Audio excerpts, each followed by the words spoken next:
mais de conforto, uma zona de segurança e conforto. Enfim, é um tema que me deixa um pouco suando, porque é um tema delicado e é um tema que, apesar de ser muito particular, sobre tudo que eu vou falar aqui, não é individual, é coletivo, que se chama sexualidade. Para muita gente é uma descoberta, para muita gente já está resolvido, para muita gente é um caminho que ainda vai aparecer. Para mim, eu não sei definir, eu não sei por onde começar a falar.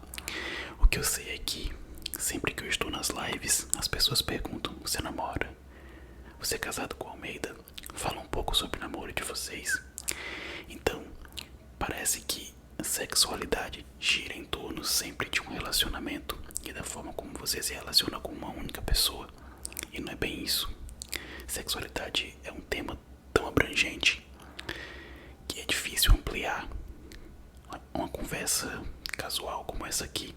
Na verdade, isso aqui eu vou entender como uma conversa, mas a gente sabe que é só um vídeo. Enfim, minha cabeça bugando, vai bugar um pouco durante esse vídeo, tá? Calma, vamos lá. Pra começar, começando tudo de novo. Meu nome é Vinícius, eu sou enfermeiro, tenho 33 anos de idade e estou há 4 anos me relacionando com um homem. Sou homossexual assumido. Vamos lá. Para começo de história, isso aqui não é uma questão que eu queira que vocês não me perguntem mais nas próximas lives. Tudo bem perguntar sobre isso. Eu tô apenas aproveitando o gancho que semana passada foi a semana da Pride, né? Semana do orgulho LGBTQIA+, que às vezes até eu me confundo um pouco com a sigla. Mas enfim, aproveitando o gancho, trazendo pra minha realidade uma conversa que eu gostaria de ter pessoalmente, mas é impossível. O que é ser homossexual pra mim? São fases, mas eu não digo que são fases de descoberta ou fases que podem ter uma cura, não. São fases porque ser homossexual é uma descoberta nova a cada ciclo da minha vida. Eu sempre vou me descobrindo um novo homossexual. Eu sempre vou descobrindo uma nova fase da minha vida e nelas sempre eu sou um novo homossexual, ok? De que maneira? Bom, eu venho transitando sobre isso desde a minha infância. Então é óbvio que lá quando eu era criança, eu não tinha nenhuma malícia. Eu não era o mesmo Vinícius homossexual de hoje com 33 anos. E depois da infância eu passei pela pré-adolescência, pela adolescência, pela juventude, pelo jovem adulto, pelo médio adulto. E hoje eu tô aqui uma kakura. Já fui chamada de kakura porque passou dos 30, já sou kakura. Como é que eu posso começar a falar sobre homossexualidade e sexualidade? É muito simples. Acredito que até certo ponto da minha história muita gente vai se identificar. Quem é dos anos 90, quem tem mais ou menos a minha idade, vai lembrar do que eu tô falando. A sexualidade, ela no Brasil é meio banalizada, né? E a minha família não foge dessa regra, desse padrão. O que acontece? Dentro da minha família, meus tios, minhas tias, os meus primos, os meus avós, os meus pais, a introdução da sexualidade dentro da infância é precoce.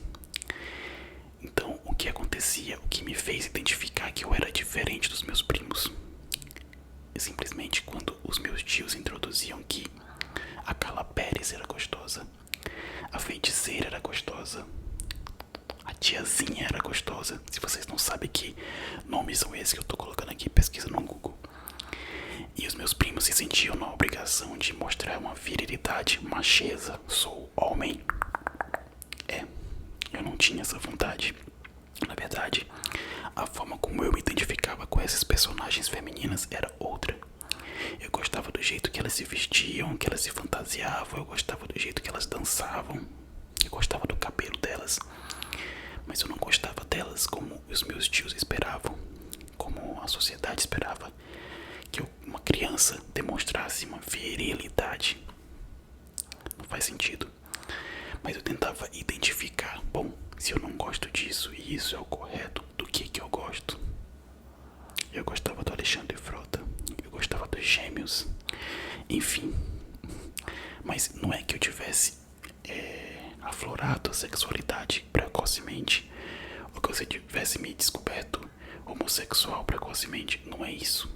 É que eu fui forçado a identificar a minha diferença. E esse é o primeiro baque na vida de um homossexual. É quando você percebe que você é diferente e que a sua diferença incomoda a outra pessoa. Acho que isso é a parte que mais choca uma criança. Porque eu, agora falando particularmente, fui uma criança que não tive referência masculina. Eu não tive um pai presente, eu não tive um pai. Então eu não tinha aquela cobrança interna onde eu precisava me parecer com ele. Eu tinha muita liberdade em casa, minha mãe era costureira, então assim, eu via aquelas mulheres bonitas chegando em casa pra se arrumar, pra, sei lá, fazer uma roupa, experimentar um vestido. E aquele aspecto feminino era o que me encantava. Eu não tinha uma presença masculina, eu não tinha uma referência masculina, então eu não me cobrava parecer com um homem. Então assim, eu era uma criança, como é que eles dizem, colheira, boiolinha, ou sei lá, uma passiva tóxica. Eu era uma criancinha viada, essa é que é a verdade. Mas a minha cobrança, ela é menor que de muita gente que eu conheço hoje. Tenho muitos amigos que sofreram bem mais por ter um pai em casa. Então assim, quando você tem um pai em casa, nas situações que eu presenciei, gays que tiveram pais em casa, tinha a cobrança do pai, a cobrança da rua e a cobrança interna. É difícil você administrar tudo isso. Tudo bem, passei por essa fase da infância, digamos que sofrendo pouco, sofri muito pouco em relação a outras pessoas. Eu vou ficar sempre voltando assim, tá, gente, pra poder tentar não machucar os sentimentos de ninguém, porque eu sei que é um assunto delicado. Passou por isso, chegou a escola, com a escola, pré-adolescência e adolescência eu vou englobar tudo, porque na escola eu aprendi que eu precisava me antecipar e talvez por isso hoje eu seja uma pessoa ansiosa. Eu sofria por antecipação. De que maneira? Eu tentava me moldar, me comportar de maneira aparente, parecida com os outros meninos, para não sofrer bullying, porque a forma como eu reagia para bullying era com violência. Como eu já falei para vocês, eu fui uma criança sem pai, então assim, eu precisei aprender a me defender sozinho desde muito cedo.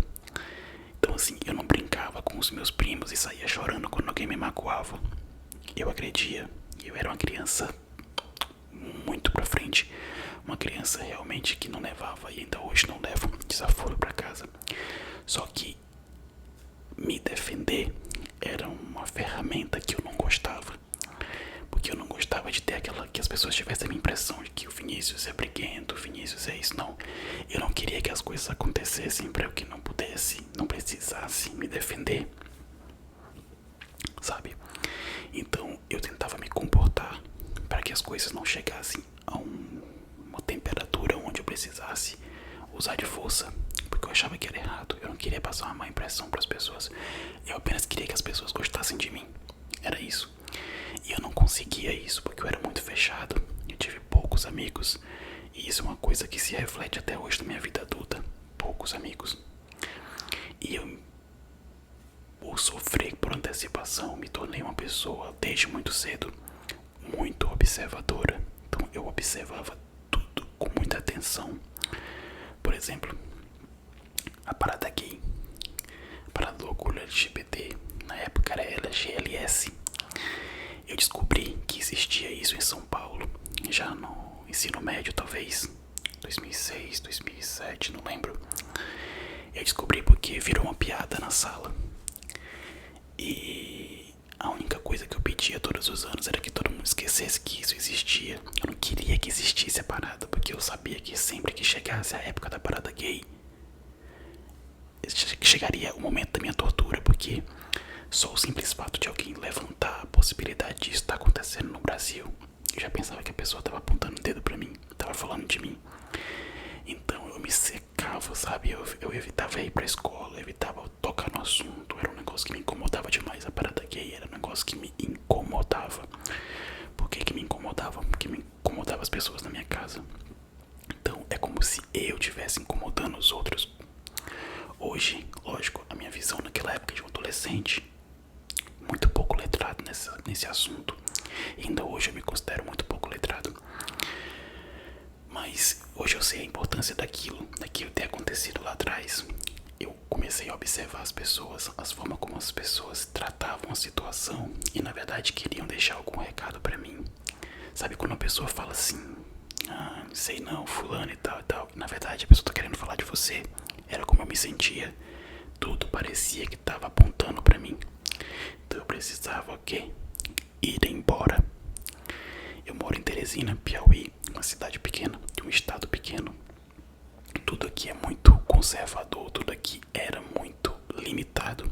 Hoje as coisas estão melhores, mas na minha época era bem limitado. E eu morava com a minha avó.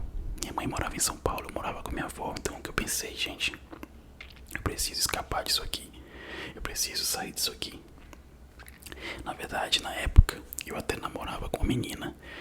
E sabe por que eu namorava com a menina? Vou dizer aqui só quebrando um pouco da história. Eu era um adolescente bonitinho, chamava muita atenção das meninas, então eu era muito paquerado. Eu não tinha atitude nenhuma de paquerar nenhuma menina, mas nem precisava, porque elas me paqueravam na cara dura. E pra mim aquilo era sufocante. Era sufocante. Eu não queria ir pra shopping, eu não queria ir pra festa, eu não queria ir pra casa de outros amigos. Eu não queria fazer nada que me desse a possibilidade de estar fora da escola e rodeado de pessoas que talvez quisessem, sei lá, flertar comigo. Eu não queria esse contato. E era inevitável, porque eu tinha muitos primos, muitos amigos. Então assim, eles queriam me chamar pras festas, queriam me chamar pros sítios, pras piscinas e pro diabo quatro. E eu tinha medo daquela situação. E aí eu lembrei que tinha uma menina que ela era apaixonada por mim desde criança. E a gente se encontrou no ensino médio. Aí eu falei, cara, tá aqui, isso aqui é minha salvação. A gente começou a namorar. Então sempre eu, já namoro, tá? Não posso ficar com ninguém porque eu namoro. Quando eu saía com meus primos pra festa, tô namorada, não posso ficar com ninguém. Então pra mim isso era salvação. Eu não sabia que eu tava brincando com a cabeça de alguém, né? Eu tava, mas eu não sabia que aquilo seria tão nocivo pra ela quanto pra mim. Enfim, voltando pro assunto. Eu fui embora pra São Paulo. E aí eu fui embora pra São Paulo e pensei, cara, agora eu vou despirocar. São Paulo é a terra da liberdade, São Paulo, enfim, tudo que eu fizer fora de casa ninguém vai saber, minha mãe não vai nem sonhar, então vamos pra São Paulo. E fui. Cheguei lá, eu conheci várias pessoas do Orkut, da época da comunidade da Beyoncé. E eu fui de cara pra uma balada LGBT. Não sei se vocês lembram o nome dessa boate, Bubu Lounge Music. E eu lembro que eu passei 5 finais de semana seguidos indo pra essa festa e simplesmente eu não conseguia beijar outro homem.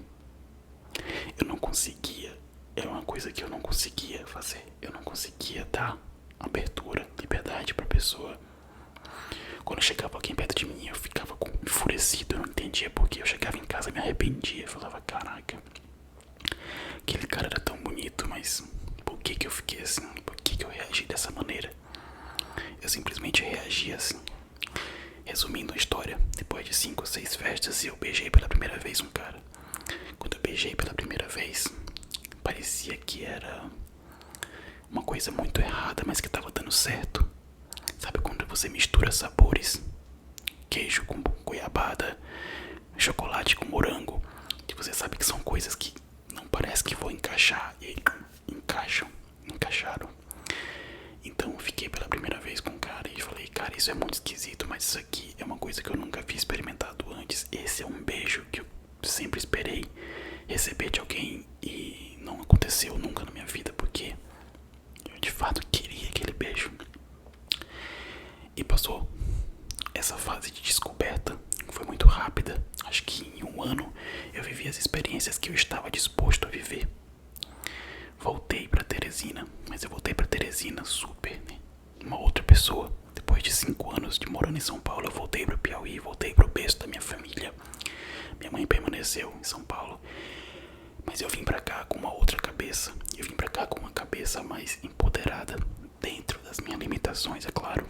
E a primeira coisa que eu cheguei aqui foi dizendo assim: sou gay. Quem quiser aceitar vai ter que aceitar. Então eu achava que as pessoas tinham que me aceitar. E quem não me aceitava era meu inimigo e não merecia minha amizade e tal e tal e tal. Eu sei que hoje eu agiria da mesma maneira, mas voltando no tempo, eu penso que eu sofri muito por isso. Eu agi correto, mas eu sofri por ter agido correto. Eu não sei resolver essa equação se o que eu fiz foi abrupto demais. O que eu sei foi que eu acabei me afastando de pessoas que talvez só precisassem de tempo.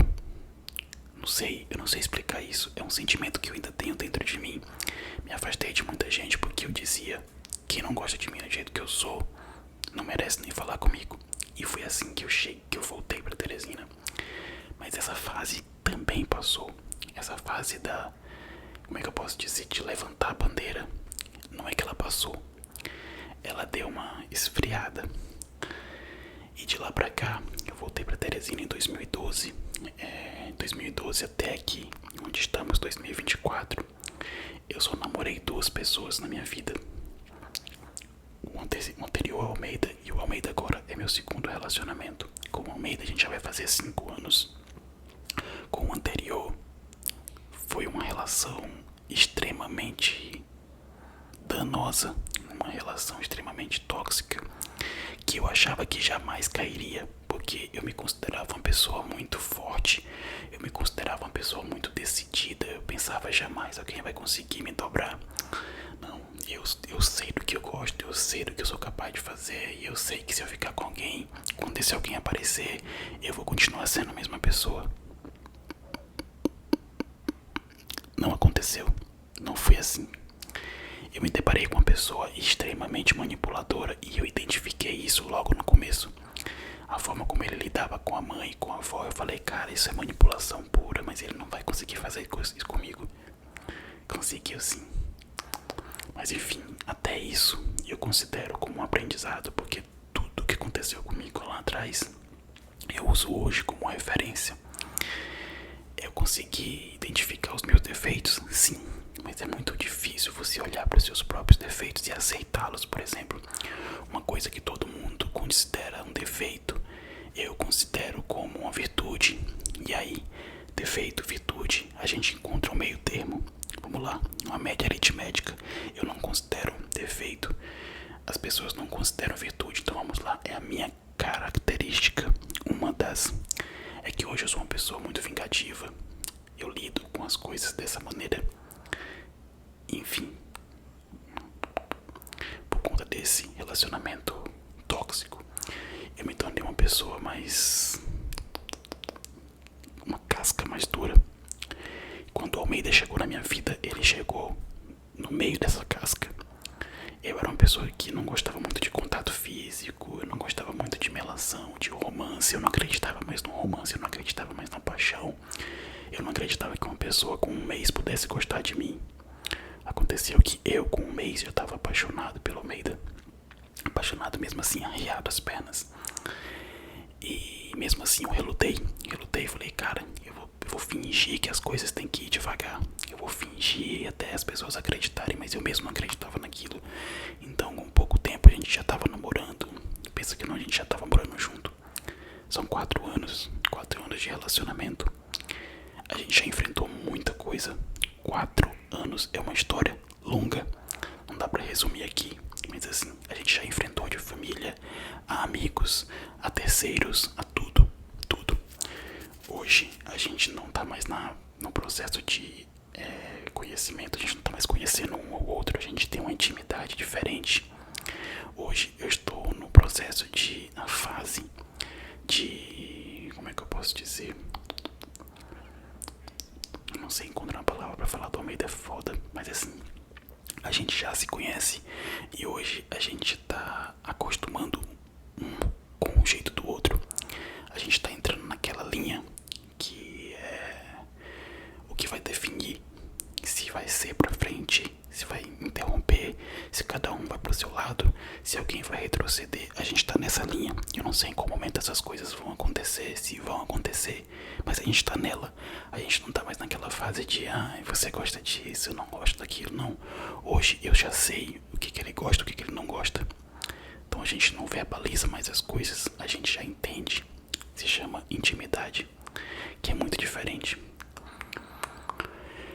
E é isso. Falando um pouco mais, voltando, eu falei que eu ia me perder um pouco na situação. A minha mãe é uma pessoa maravilhosa. Vocês já puderam ver ela aqui em alguns vídeos. Ela jamais cogitou a possibilidade de não me aceitar. Na verdade, ela me aceita desde sempre.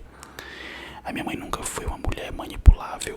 Apesar de ser uma pessoa mais frágil, mais quieta, ela não é uma pessoa que você consiga, sei lá, transformar o pensamento dela naquilo que você gostaria que fosse. Então, assim, se tiveram interferências da minha família, da minha avó, dos meus tios, até do meu próprio genitor, para que a minha diferença fosse pesquisada e estudada, a minha mãe nunca passou isso pra mim. De maneira alguma me senti invadido, nem na infância, nem na adolescência, nem hoje na minha vida adulta. Então, assim, eu sou um felizado, sou um privilegiado de ter a minha mãe do meu lado, sempre, em todas as situações.